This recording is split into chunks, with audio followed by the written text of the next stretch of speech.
तो hello friends, आज की वीडियो में हम देखने वाले हैं चैप्टर 4।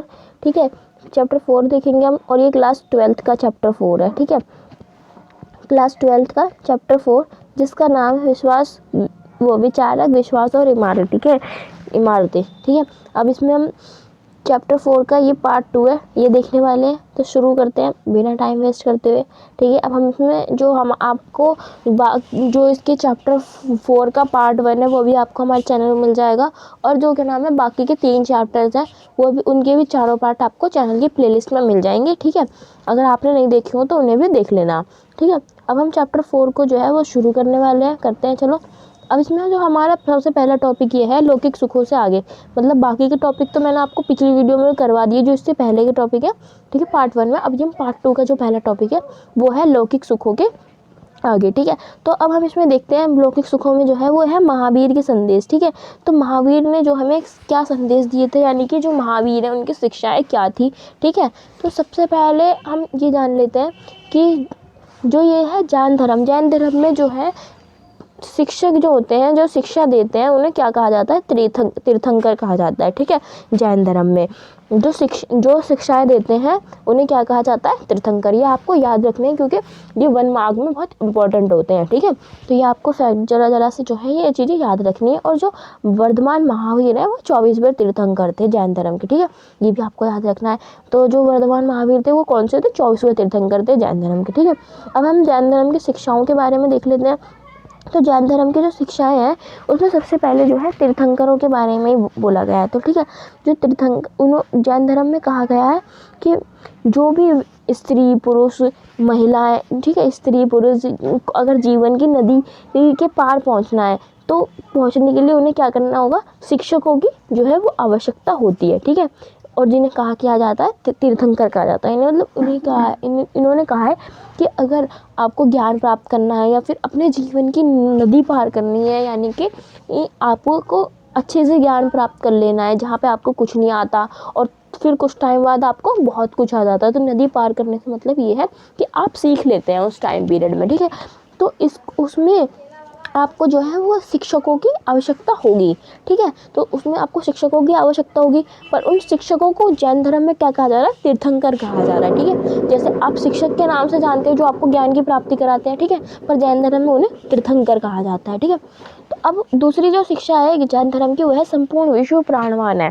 तो जैन धर्म में, ये जैन दर्शन में सबसे महत्वपूर्ण जो अवधारणा है ये है कि पत्थर, चट्टान तथा जल सभी में जीवन होता है। ठीक है, तो इनका जो मानना है जो संपूर्ण विश्व है, यानी विश्व में हर चीज़ जो है उसमें प्राणवान है, यानी सब में जीवन होता है।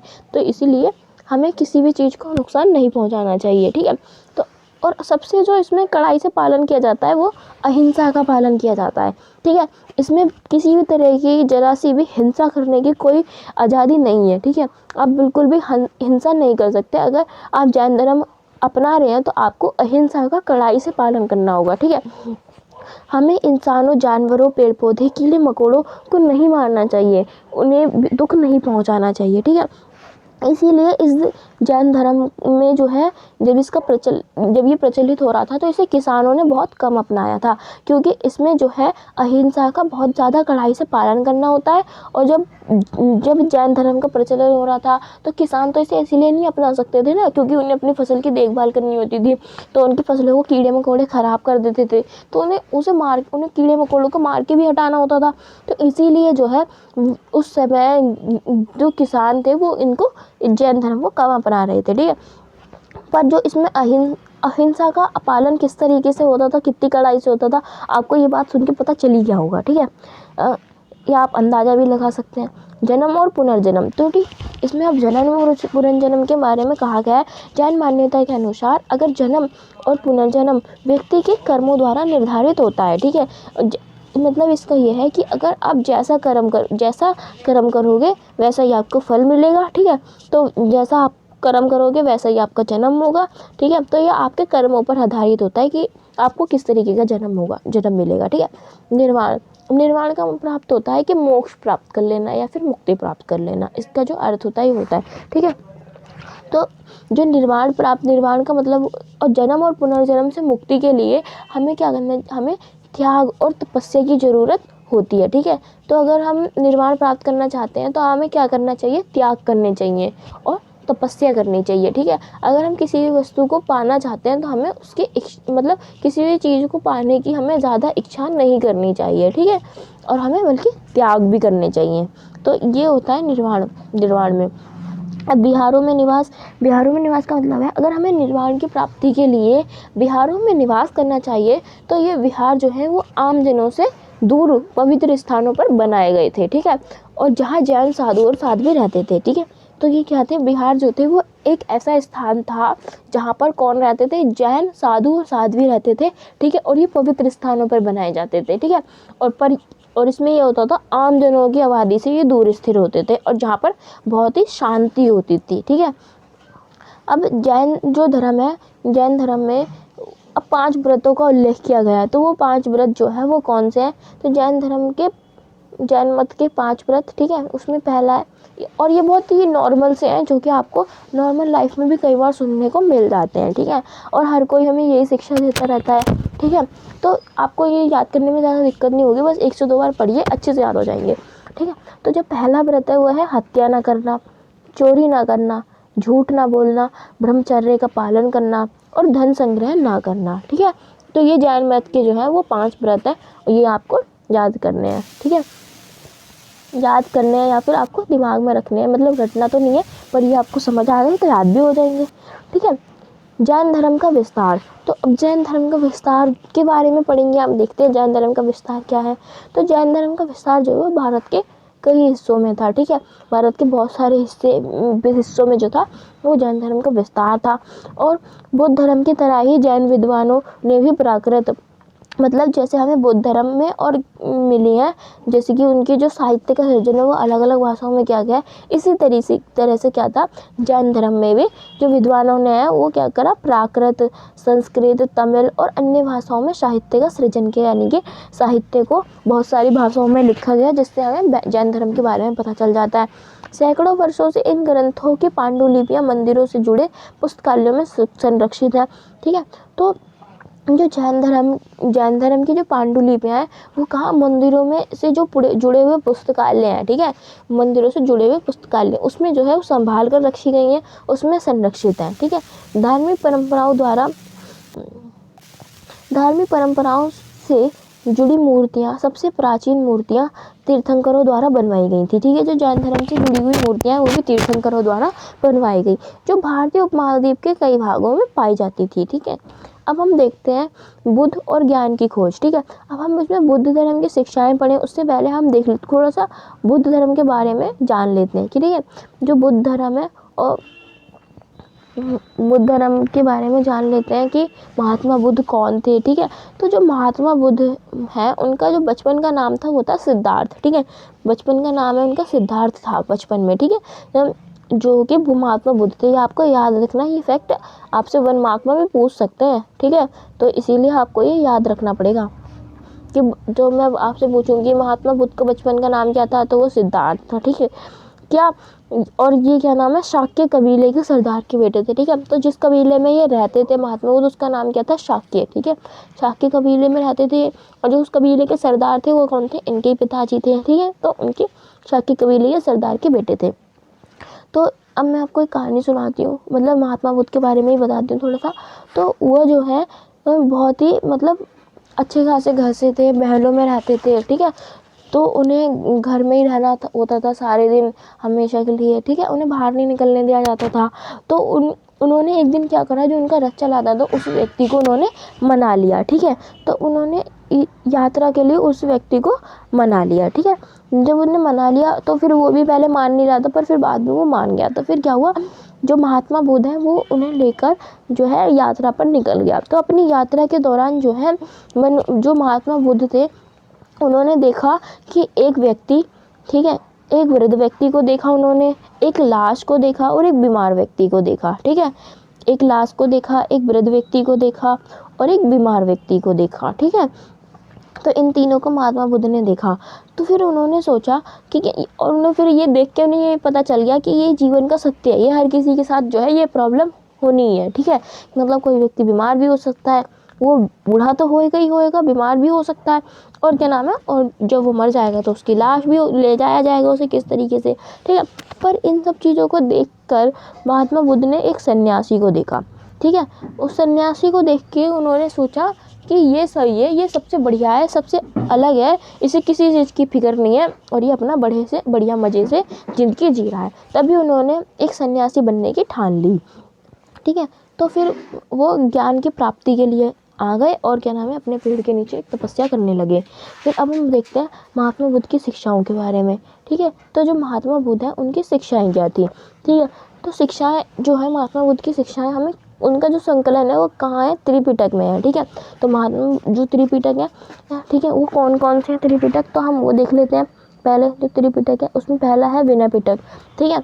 तो विनय पिटक में जो है वो मठ के नियम बताए गए हैं, ठीक है। तो मठ के क्या क्या नियम थे, कैसे मठों का संचालन होता था, ये चलता है विनय पिटक में। और दूसरा है सुत्त पिटक। तो सुत्त पिटक में क्या है, शिक्षाएं दे रखी हैं बुद्ध धर्म की कहानियों के माध्यम से, ठीक है, कहानियों के माध्यम से बुद्ध धर्म की शिक्षाएं। और विधम पिटक में दर्शन की चर्चा की गई है, ठीक है।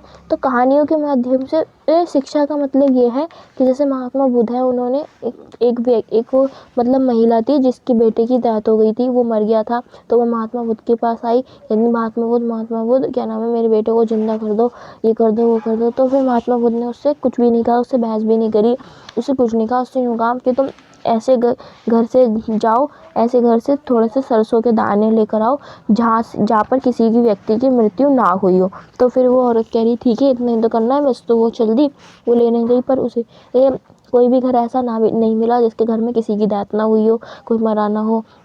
तो इस वजह से वो क्या नाम है, फिर वो खुद ही समझ गई कि, और फिर भगवान को भी उससे कुछ कहने की ज़रूरत नहीं पड़ी और वो मान भी गई फिर, ठीक है। तो इस तरीके से पहले कहानियाँ लिखी हुई, जैसे आपने छोटे बच्चों की किताबों में भी देखा होगा कि पहले पूरी की पूरी कहानी लिखी रहती है, ठीक है, और फिर उसके बारे में 2 लाइन जो है उसकी शिक्षा की लिखी रहती हैं, ठीक है। तो इसी तरीके से जो है, जो सुत्त पिटक है उसमें भी जो बुद्ध धर्म की वो है शिक्षाएं, वो कहानियों के माध्यम से दी गई हैं, ठीक है। अब बुद्ध धर्म की शिक्षाओं के बारे में देख लेते हैं। तो बुद्ध धर्म की जो शिक्षाएं हैं वो किस में लिखी हुई हैं, सुत्त पिटक में लिखी हुई हैं, ठीक है। तो अभी आपको बताया था। तो अब जैसे बोलते हैं विश्व जो है वो अनित्य है, तो ठीक है। तो महात्मा बुद्ध जो है उनकी शिक्षा के अनुसार जो है विश्व अनित्य है, यानी कि बुद्ध धर्म के अनुसार जो विश्व है लगातार बदलता रहता है, ठीक है। अनित्य का मतलब क्या है, बदलता, ठीक है। तो जो है वो लगातार बदलता रहता है, हमेशा एक जैसा नहीं रहता। आत्मा विहीन है, तो यानी कि जो ये संसार है उसमें आत्मा परमात्मा नाम की कोई चीज़ नहीं है, क्योंकि संसार में कोई भी वस्तु हमेशा के लिए नहीं रहती, ठीक है।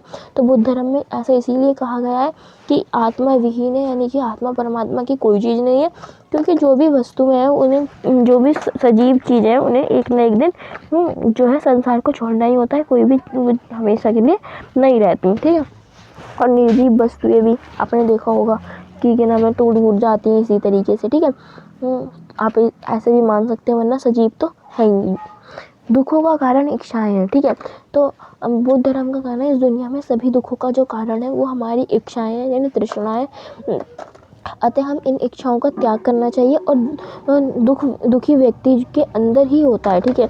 तो जो दुख है उनका दुखों का कारण जो इच्छाएं होती हैं, मतलब अगर हम इच्छाएं ही नहीं करेंगे तो हमारे को दुख भी नहीं होगा, ठीक है। अगर हमारी कोई चीज़ इच्छा ही नहीं होगी तो फिर उसे ना मिलने का हमें दुख भी नहीं होगा, ठीक है। तो इसके तो बुद्ध धर्म के अनुसार हमें मध्यम मार्ग को अपनाना चाहिए, ठीक है। हमें ना तो घोर तपस्या करनी चाहिए और ना ही हमें ज़्यादा आनंद से जीना चाहिए, ठीक है। बल्कि हमें बीच वाला रास्ता यानी कि मध्यम मार्ग को अपनाना चाहिए, और तभी हम अपने क्या नाम है दुखों से मुक्ति पा सकते हैं। उनका कहना, बुद्ध धर्म की शिक्षा के अनुसार ये कहना है कि भगवान नहीं है। बुद्ध धर्म उनके शुरुआती परंपराओं में भगवान का होना अप्रासंगिक था, ठीक है। तो ये मानते हैं कि क्या नाम है भगवान नहीं है, और समाज का निर्माण जो है वो इंसानों ने किया है, ठीक है। तो जो समाज का निर्माण है वो इंसानों ने किया है, भगवान नहीं है। जन्म मृत्यु का चक्र से मुक्ति, ठीक है। तो इनकी जन्म और मृत्यु के चक्र से मुक्ति पाने के लिए बोला गया इनकी शिक्षाओं में, बार बार जन्म और मृत्यु के चक्र से मुक्ति के लिए हमें ये सम्यक कर्म करने चाहिए, यानी कि हमें अच्छे कर्म करने चाहिए ताकि हमें जो है निर्वाण प्राप्त हो सके और हम ये जन्म मृत्यु के चक्र से मुक्ति पा सकें। निर्वाण प्राप्त करना, तो निर्वाण यानी कि मोक्ष प्राप्त करने के लिए हमें अपनी इच्छाओं का त्याग करना चाहिए। अगर हम निर्वाण प्राप्त करना चाहते हैं यानी कि मोक्ष, ठीक है, या फिर मुक्ति, ठीक है, कुछ भी हो, ठीक है, मोक्ष या फिर मुक्ति, अगर हम ये प्राप्त करना चाहते हैं तो हमें क्या करना चाहिए, अपनी इच्छाओं को नियंत्रित करना चाहिए। ठीक है, अब हमें स्वयं मुक्तिदाता के बुद्ध धर्म के अनुसार हमें जो है अपने जीवन और दुखों से मुक्ति का रास्ता खुद तलाशना होगा। ठीक है, यानी कि हम जो है अपनी समस्याओं का खुद ही निदान कर सकते हैं, खुद ही उनसे छुटकारा पा सकते हैं, वरना कोई हमारी समस्याओं का समाधान नहीं कर सकता। ठीक है, तो ये बुद्ध धर्म की शिक्षाएं थी। अब हम बढ़ते हैं बुद्ध के अनुयायी। ठीक है, तो आपको इनमें से भी 1 मार्क्स के क्वेश्चन मिल सकते हैं देखने के लिए, तो ध्यान से सुनना। ठीक है, क्योंकि एक लाइन इंपॉर्टेंट होती है 1 मार्क्स के क्वेश्चन में, एक लाइन, कहाँ से कुछ भी पूछ लें आपको कुछ नहीं पता रहेगा, तो इसलिए आपको ढंग से सब कुछ पढ़ना होगा और सब कुछ ध्यान से देखना होगा। ठीक है, तो अब हम देखते हैं बुद्ध के अनुयायियों के बारे में। ठीक है, अनुयायी का मतलब होता है शिष्य। ठीक है, जो भी बुद्ध धर्म के अनुयायी थे या उनके शिष्य थे। ठीक है, तो जो धर्म शिक्षक से ज़्यादा शिक्षक थे, जो बुद्ध धर्म के शिक्षक थे, उन्हें सादा जीवन बिताते थे। उनके पास केवल आवश्यक चीज़ें होती थी, उनके अतिरिक्त उनके पास कुछ नहीं था। जैसे कि एक दिन में एक बार उपासकों से भोजन दान के लिए कटोरा रखते थे। ठीक है, तो वो क्या करते थे, सिर्फ एकदम सादा जीवन व्यतीत करते थे, जो बुद्ध धर्म की शिक्षाएं देते थे, और उनके पास जो है वो कुछ भी आवश्यक चीज़ें नहीं होती थी। वो सिर्फ एक कटोरा रखते थे जिससे कि वो भोजन जो है भोजन दान ले सके उसमें। ठीक है, तो इसीलिए वो उस कटोरे को रखते थे। तो प्रारंभ में तो केवल जो पुरुष ही शामिल थे, पर बाद में महिलाओं को भी अनुमति मिल गई थी। ठीक है, तो बुद्ध धर्म में क्या होता था, पहले सिर्फ पुरुष ही थे जो इस धर्म को अपना सकते थे, मठों में रह सकते थे, पर बाद में क्या हुआ, जो महिलाएं हैं उन्हें भी मतलब अनुमति मिल गई वहाँ मठों में रहने की या बुद्ध धर्म को अपनाने की। ठीक है, तो जो आनंद थे महात्मा बुद्ध के प्रिय शिष्य थे, यानी कि जो प्रिय शिष्य थे, आप देखो यहाँ से पूछ सकते हैं महात्मा बुद्ध के प्रिय शिष्य कौन थे, तो आपको बताना होगा कि आनंद जो है वो महात्मा बुद्ध के प्रिय शिष्य थे। ठीक है, अब जैसे ये है हर लाइन से क्वेश्चन बन रहा है ना, आप देखो संघ में पहली भिक्षुणी कौन थी। ठीक है, ये पूछ लेंगे तो आपको याद रखना है महाप्रजापति गोमती, और ये कौन थी, ये महात्मा बुद्ध की उपमाता थी। ठीक है, संघ में आई स्त्रियां धम्म की उपदेशिकाएं बन गई। यह उपदेशिकाएं आगे चलकर थेरी कहलाई। अब देखो आपसे ये थेरी, अब ये थेरी आपसे देखो 1 नंबर के क्वेश्चन में भी पूछ सकते हैं और आपको पैसेज में भी दे सकते हैं कि थेरी कौन होती थी। पैसेज जो पैसेज आता है ना हिस्ट्री के पेपर में, उसमें भी आ सकता है, और ये 1 मार्क के क्वेश्चन के लिए तो इम्पोर्टेंट है ही। ठीक है, तो थेरी कौन होती थी, जो संघ में आई स्त्रियां धम्म की उपदेशिकाएं बन गई, यानी कि धम्म के उपदेश देने लग गई। जो स्त्रियां उपदेश देती थी उन्हें आगे चलकर क्या कहा गया, थेरी। ठीक है, तो थेरी का अर्थ क्या होता है, अब देखो ये भी क्वेश्चन बन सकता है। तो थेरी का अर्थ होता है वे महिलाएं जिन्होंने निर्वाण प्राप्त कर लिया हो, सिर्फ महिलाएं। ठीक है, पुरुष नहीं, सिर्फ महिलाएं जिन्होंने क्या करा हो, निर्वाण की प्राप्ति कर ली हो। बुद्ध के अनुयायी सभी सामाजिक वर्गों में सम्मिलित थे। ठीक है, अब जो है इसमें बुद्ध धर्म में किसी भी प्रकार का भेदभाव नहीं किया जाता था, राजा का या फिर कौन सामान्य है या धनवान है, कर्मकार है, शिल्प है, दासी, मतलब कि जो बुद्ध धर्म था उसमें सभी धर्म के लोग जो है वो शामिल हो सकते थे, उनसे किसी भी तरह का जो है भेदभाव नहीं किया जाता था। ठीक है, हर कोई जो है बुद्ध धर्म को अपना सकता था। ठीक है, अब बुद्ध धर्म किन कारणों से व्यापक प्रसार हुआ। अब देखो ये क्या कारण है कि जो बुद्ध धर्म है उसका जो है जो प्रसार है वो इतना व्यापक हुआ, इतनी तेज़ी से फैला। ठीक है, तो लोग समकालीन प्रथाओं से संतुष्ट नहीं थे, जो उस समय की प्रथाएं चल रही थी लोग उनसे संतुष्ट नहीं थे। ठीक है, उनसे लोग कहीं ना कहीं असंतुष्ट थे, जो कि उसमें बुद्ध धर्म में कुछ ऐसा दिखा लोगों को कि जिससे वो संतुष्ट हो सके। ठीक है, तो बुद्ध धर्म की शिक्षाओं के आधार पर जो है श्रेष्ठता के बजाय अच्छे आचरण को मूल्य दिया जाता था। अब जैसे कि हिंदू धर्म में की कुरीतियाँ आप देख सकते हैं कि उसमें वर्ण व्यवस्था थी, जिससे क्या नाम है जो व्यक्ति है उसका जो है उसको सब कुछ उसको जो है वो जन्म के आधार पर बना दिया। अगर कोई ब्राह्मण है तो चाहे फिर उसका आचरण कितना भी बेकार हो, वो हमेशा जो है वो ब्राह्मण ही रहेगा, ठीक है। उसकी जो है वो उसके जन्म के आधार पर उसे श्रेष्ठता दी जाती थी, पर जो है बुद्ध धर्म में उसमें ऐसा नहीं किया जाता था। तो जो कि उसकी बुद्ध धर्म की शिक्षाओं में भी दिखाया है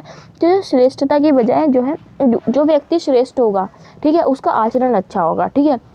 तो इस मूल्य को महत्व दिया गया। छोटे कमज़ोर लोगों की तरफ से करुणा और मित्रता के भाव को महत्व के कारण जो है वो लोग आकर्षित हुए इसमें, ठीक है। तो जो इसमें स्थान दिया गया था वो छोटे और कमज़ोर लोगों को भी जो है बुद्ध धर्म में स्थान दिया गया था। इस कारण से जो है बुद्ध धर्म जो है उसका इतना ज़्यादा व्यापक प्रचार हुआ, ठीक है। तो आज की वीडियो में बस इतना ही, मिलते हैं आपसे नेक्स्ट वीडियो में, ठीक है। जब तक थैंक्स फॉर वॉचिंग।